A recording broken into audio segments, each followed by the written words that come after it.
this will be it for the progression to the Markarth storyline on stream. Because what even is this?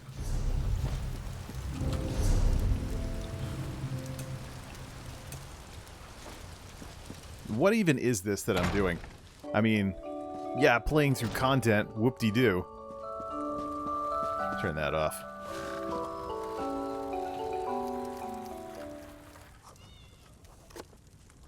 Alright.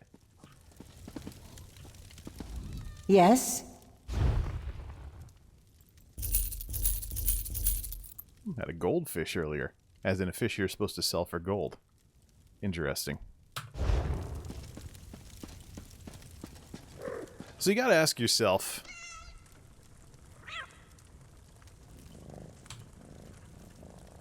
You don't really... Your stream isn't really worth watching if it doesn't have some uniqueness to it. That's the ugly truth about all of this. So where is the uniqueness in being the umpteenth person to play through quests that anybody who has the DLC can play through in ESO? Where's the fun in that? And literally everything else that I can do has a lot more uniqueness to it than this. So not only is it a dull stream with poor show flow, because you're reading text half the time because it's ESO questing, as opposed to something more interesting in ESO. This is all stuff that a lot of people are doing, so it's not interesting at all to see me do it. Because everybody else has done playthroughs, there's YouTube videos, other people that have streamed it. There's all kinds of other stuff that's going on. And that's really the issue here with what a lot of people think about when it comes to game streaming, is that it's in any way about the video game. The truth is it's not. It's about what you can bring to the table, and what you can do better than everybody else. What makes you unique, what makes you interesting.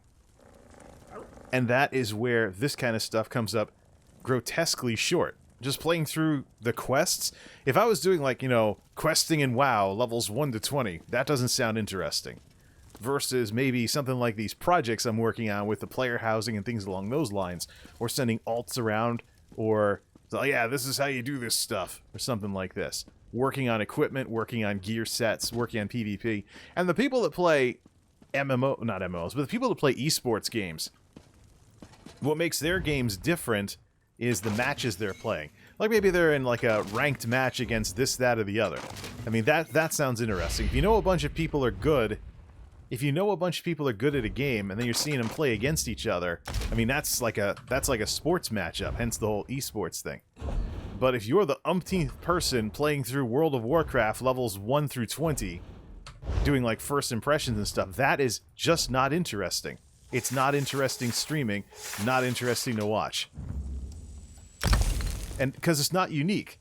Literally, anybody, you can swap yourself out with anybody else who's ever played through that stuff before. And if you have people that are more skilled doing speed runs, things like that, it makes what you're doing even less interesting versus what they're doing. So, yeah, for ESO, I'm going to quest off-stream. The end. I'm going to go through the content for the first time off-stream. And also, I'm not going to sour my first experience of the game playing it with headphones when I have a really nice system. I want, you know, a thunderous-sounding spell to shake the house because I have a subwoofer. You know, I want the cinematic experience with surround sound instead of fake surround sound through headphones.